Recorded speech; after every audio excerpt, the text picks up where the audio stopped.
ये अंतहीन ब्रह्मांड जहां आज हम मौजूद हैं, लाखों करोड़ों साल पहले अस्तित्व में भी नहीं था।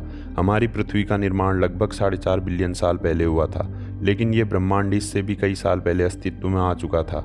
लेकिन प्रश्न ये आता है कि आखिर ये ब्रह्मांड की शुरुआत कैसे हुई? आखिर कैसे एक छोटा सा अणु एक विशालकाय तारा बन गया? और आखिर इस ब्रह्मांड का अंत कैसे होगा? आइए जानते हैं इन सभी सवालों के जवाब। ब्रह्मांड की उत्पत्ति के संबंध में कई सिद्धांत हैं, लेकिन इसका सबसे प्रमुख है बिग बैंग सिद्धांत। बिग बैंग सिद्धांत के अनुसार ब्रह्मांड की उत्पत्ति एक प्रारंभिक धमाके से हुई थी, जिससे समय, स्थान और प्रकृति का आरंभ हुआ था।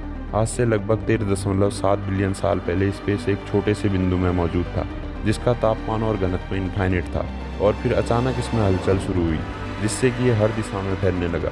ब्रह्मांड के अस्तित्व में आने के 10⁻43 सेकंड में इसका तापमान 10⁻32 डिग्री सेल्सियस था। इस समय ब्रह्मांड एक अति तीव्र इन्फ्लेशन से गुजरता है, जो कि 1 सेकंड के एक छोटे से हिस्से में एक एटम के आकार से एक गेंद के आकार तक फैल जाता है।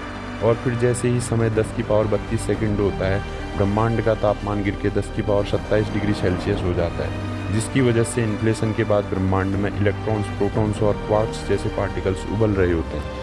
इसके बाद जैसे ही इसका समय 10⁻⁻6 सेकंड होता है और तापमान पहले के मुकाबले और कम होकर 1 लाख करोड़ डिग्री सेल्सियस पहुंचता है, तो समय के साथ ब्रह्मांड और ठंडा होता जाता है, और एक ठंडा ब्रह्मांड क्वार्क को प्रोटॉन और न्यूट्रॉन में एकत्रित होने की अनुमति देता है। और जैसे ही ब्रह्मांड को बने हुए 3 मिनट हुए होते हैं, इसका तापमान 10 करोड़ डिग्री सेल्सियस पहुंचता है। इस समय ब्रह्मांड ठंडा तो हो रहा होता है, लेकिन एटम बनने के लिए अभी भी इसका तापमान बहुत गर्म है, और अभी भी चार्ज इलेक्ट्रॉन और प्रोटॉन प्रकाश को चमकने से रोकते हैं।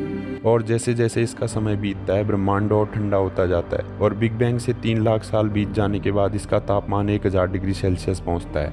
तो अगली मुख्य प्रक्रिया की शुरुआत होती है, जिसमें कि ब्रह्मांड इतना ठंडा हो चुका है कि एटम बन सके, और इसी समय इलेक्ट्रॉन्स, प्रोटॉन्स और न्यूट्रॉन्स के साथ जुड़कर अलग अलग एटम्स को बनाते हैं, जिनमें अधिकतर हाइड्रोजन और हीलियम होते हैं। और इसके अलावा लिथियम और बेरिलियम जैसे एटम्स का निर्माण बहुत कम मात्रा में होता है, और इस समय पहली बार प्रकाश चमकने की शुरुआत होती है।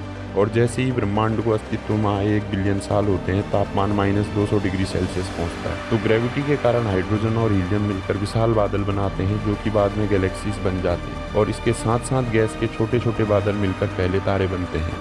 और जैसे जैसे समय बीतता है और तापमान -270 डिग्री सेल्सियस पहुंचता है, तब सारी गैलेक्सीज जो बन चुकी हैं वो ग्रेविटी के प्रभाव में आकर एकत्रित हो जाती हैं। और इसके साथ साथ जो पहले तारे होते हैं वो मर जाते हैं, जिनमें से हैवी एलिमेंट्स निकलकर स्पेस में आते हैं, जो कि अंत में नए सितारे और प्लैनेट्स का निर्माण करते हैं। बिग बैंग को हुए आज 13.7 बिलियन साल बीत गए हैं, और आज भी ब्रह्मांड बहुत तेज गति से फैल रहा है। लेकिन कुछ ऐसा है जो इसके फैलाव को रोक रहा है, जिसे वैज्ञानिकों ने डार्क एनर्जी का नाम दिया है। और फिर जैसे जैसे समय बीतेगा, किसी बिंदु पर ब्रह्मांड अपने अधिकतम आकार तक पहुंच जाएगा, और फिर कोलैप्स होना शुरू कर देगा। ब्रह्मांड फिर से अत्यधिक गर्म और डेंस हो जाएगा, और उसी स्थिति में समाप्त हो जाएगा जिसमें ये शुरू हुआ था, बहुत उच्च घनत्व का एक बिंदु।